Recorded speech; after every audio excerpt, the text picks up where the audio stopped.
নমস্কার। আমি এতদিন অবধি বিভিন্ন ভিডিও করেছি, সেটা হচ্ছে অ্যাজ এ ডক্টর, হ্যাঁ? আপনাদের চাইল্ড স্পেশালিস্ট হিসেবে, আপনাদের ডেভেলপমেন্টাল পেডিয়াট্রিশিয়ান হিসেবে, নিওনেটোলজিস্ট হিসেবে নিউবর্নের। আজকে আমি একটা ভিডিওতে আপনাদের মা বাবাদের কিছু কথা বলতে চাই। মানে এটা কী কারণে বললাম? এখন যেটা নিয়ে আমি এখন আমাদের ইন্ডিয়াতেও এটা প্রচুর বাড়ছে এই সমস্যাটা, সেটাকে বলি আমরা অটিজম স্পেকট্রাম ডিসঅর্ডার। যে একটা নিউরো ডেভেলপমেন্টাল ডিসঅর্ডার, যেটাতে সোশ্যালাইজেশনের প্রবলেম হয়, কমিউনিকেশনের প্রবলেম হয়। তো আজকের যে ভিডিওটা, সেটা খুব ইম্পর্টেন্ট প্রত্যেকটা মা বাবার জন্য দেখা, যে তারা যখন প্রত্যেকটা মা বাবাই ধরুন জন্ম হলো, জন্মের পর থেকে একজন চাইল্ড স্পেশালিস্টের আন্ডারে থাকে, সেখানে ভ্যাকসিনেশন বলুন, রুটিন চেক আপ বলুন, এগুলো করায়।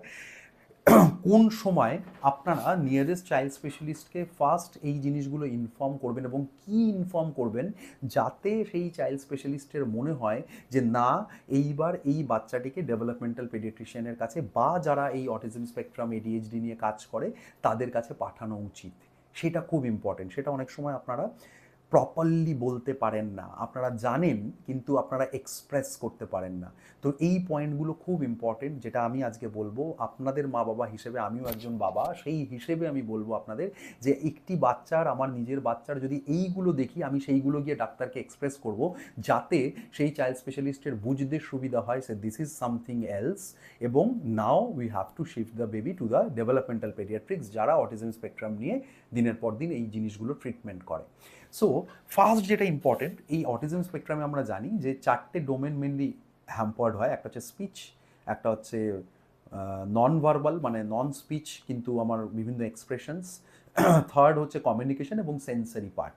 তো আপনারা যেটা দেখবেন প্রথম থেকেই জন্মের পর থেকে বিভিন্ন ডেভেলপমেন্টসগুলো হচ্ছে।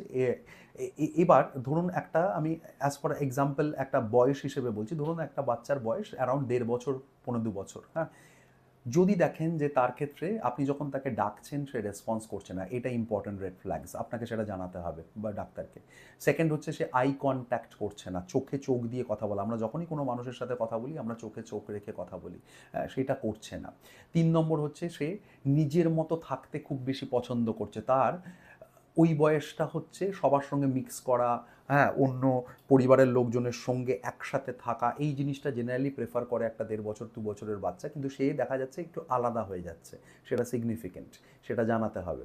থার্ড হচ্ছে এরকম যদি মনে হয় তার কোনো ফেশিয়াল এক্সপ্রেশন খুব একটা নেই, হ্যাঁ, অ্যাজ ফর এক্সাম্পল ধরুন কোনো একটা হাসির ব্যাপার হচ্ছে, তার ফেশিয়াল এক্সপ্রেশন সেরকম থাকবে, আপনি যখন তাকে মিট অ্যান্ড গ্রিট করছেন বা কোনো কথা বলছেন সে সেইভাবে এক্সপ্রেস করবে, মুখের অঙ্গভঙ্গি করবে, সেটা করছে না, হ্যাঁ, সেটা ইম্পর্টেন্ট, সেটা জানাতে হবে।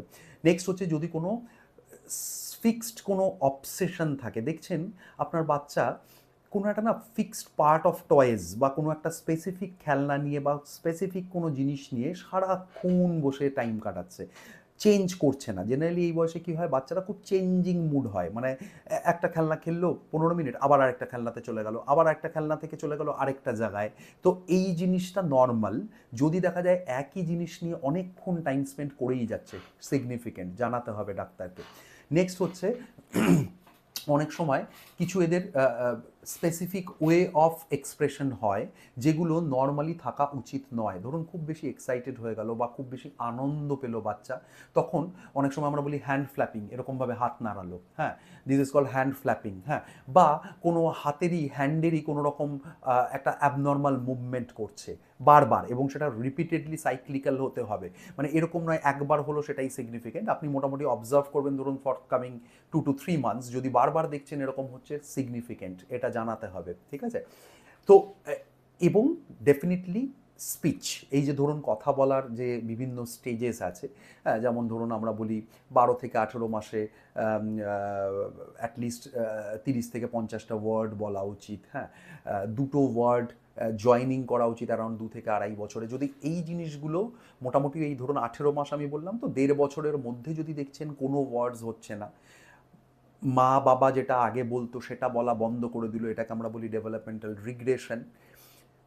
তো আগে করতো এখন করে না, আগে সাউন্ডসে রেসপন্ড করতো, এখন করে না, এইটা খুব ইম্পর্টেন্ট, এটাও কিন্তু আপনাকে ডাক্তারকে জানাতে হবে। তো এতগুলো পয়েন্টস আমি বললাম যেগুলো খুব সিগনিফিক্যান্ট, যেটা আপনি আপনার নিয়ারেস্ট চাইল্ড স্পেশালিস্টকে যখন জানাবেন মা বাবা হিসেবে, তখন তার বুঝতে সুবিধা হবে যে whether the child is affected with some neuro developmental disorder or not, সেটা নর্মাল ট্যান্ট্রাম। আমরা অনেক সময় ভাবি যে অনেক সময় আমার মা বাবারা মা বাবাই এসে আমার কাছে এই প্রশ্নটা করেন, ডাক্তারবাবু ওর বাবাও এরকম করতো জানেন তো এরকম, কিন্তু সেটা নয়। মানে ওর বাবা এক্স্যাক্টলি কি করতো সেই জিনিসটা অনেক সময় আমরা সেই হিস্ট্রিটা আমরা পাই না। আমরা একটা ইন জেনারেল কথা বলি, কারণ আগেকালের দিনে এই সিমটমসগুলো বা এই ডায়াগনোসিস নিয়ে আমরা খুব একটা জানতামই না। মানে in fact this is a new one. এটা আগে ধরুন ইউকে ইউএসএ যেগুলো ডেভেলপ কান্ট্রি এগুলোতে বেশি হতো, এখন আমাদের ডেভেলপিং কান্ট্রিতেও এই সমস্যাটা অনেকটা বেড়েছে। সেই জন্য আগে কি ছিল সবসময় যে এক্স্যাক্টলি ওই সিমটমসগুলো আপনাদের মনে থাকবে ওর বাবার আজ থেকে 30 বছর আগে কী ছিল বা 35-40 বছর আগে কী ছিল, সেটা কিন্তু নাও হতে পারে। সেই জন্য এই সিমটমসগুলো এখন যদি হয় আপনার বাচ্চার ক্ষেত্রে, তাহলে ডেফিনেটলি এটা আপনার নিয়ারেস্ট চাইল্ড স্পেশালিস্টকে জানাবেন, যাতে এই জিনিসটা থেকে তার বুঝতে সুবিধা এবং রেফার, মানে খুব তাড়াতাড়ি, আমরা সবসময় বলি আর্লি ইন্টারভেনশন এই সমস্যাগুলোতে, early intervention, early diagnosis, early intervention এবং আর্লি ট্রিটমেন্ট, তাতে কিন্তু ইমপ্রুভমেন্টের রেট অনেক বেটার হয়। এইবার এই প্রসঙ্গে অনেকের মধ্যে একটা প্রশ্ন আসে, আদৌ কি স্যার ডাক্তারবাবু আমার বাচ্চা ঠিক হবে যাদের ক্ষেত্রে ডায়াগনোসিস হলো অটিজম? এই প্রশ্ন নিয়েও আমি বলবো একই কথা, যদি আমরা খুব তাড়াতাড়ি এটা ডায়াগনোসিস করতে পারি এবং খুব তাড়াতাড়ি যদি আমাদের ইন্টারভেনশন আমরা শুরু করতে পারি ট্রিটমেন্ট, তাহলে ডেফিনেটলি, এবং আমার প্রচুর বাচ্চা এরকম আছে they don't have any need for coming to me, মানে এখন তারা নর্মালি স্কুলে যাচ্ছে, তারা নর্মালি আর 5টা বাচ্চার সঙ্গে কাঁধে কাঁধ মিলিয়ে এগোচ্ছে, কারণ তাদের মা বাবা সেই সচেতনতা দেখিয়েছে এবং তারা টাইম মতো এই রেফারেলটা বা টাইম মতো এই আমার কাছে আসাটা, এই টাইম ইজ ভেরি ইম্পর্ট্যান্ট। আমরা বলি না গোল্ডেন পিরিয়ড অফ টাইম, সব কিছু সময় মানুষকে অনেক চেঞ্জ করে দেয়, সময়ের ওপর সব কিছু ডিপেন্ড করছে, এই দুনিয়াটাই সময়ের উপর ডিপেন্ড করছে। সো এই টাইম ইজ ভেরি ইম্পর্ট্যান্ট, এই টাইমটা আপনারা পিক আপ করবেন এবং স্পেশালি এই খেয়ালগুলো শুরু করবেন ওই যখন বাচ্চার মোটামুটি 1 বছর 3 মাস থেকে 18 মাস, এই সময়টা যখন বয়স হবে, তখন খুব স্ট্রিক্ট হয়ে যাবেন এই জিনিসগুলো খেয়াল রাখায়, যে ওর কমিউনিকেশন ভালো হচ্ছে কিনা, ওর বাকি জিনিসগুলো যেগুলো আমি এক্সপ্লেন করলাম সেগুলো সব ঠিকঠাক হচ্ছে কিনা, নর্মাল আর 5টা বাচ্চার মতো হচ্ছে কিনা। So this is the thing. আশা করি এই ভিডিওটা থেকে আপনাদের অনেকটা হেল্প হবে for the early diagnosis of autism spectrum, যেটাতে প্রত্যেকের জন্যই সেটা ভালো, মানে আপনার বাচ্চার জন্য ভালো, আপনার পরিবারের জন্য ভালো, এবং সবচেয়ে বেশি খুশিটাতে আমি হব যদি ওরা খুব তাড়াতাড়ি এই জায়গাটা থেকে, এই স্ট্রাগলটা থেকে বেরিয়ে আসতে পারে। So thank you so much. আপনারা এরকম নতুন নতুন ভিডিও দেখতে থাকুন এবং আপনাদের সহযোগিতার জন্য, আপনাদের যাতে ডে টু ডে লাইফে আপনাদের বাচ্চারা আরও সুস্থ থাকে, ভালো থাকে, তার জন্য আমি আবার এরকম নতুন নতুন ভিডিও নিয়ে আসবো। সবাই সুস্থ থাকুন, ভালো থাকুন। আশা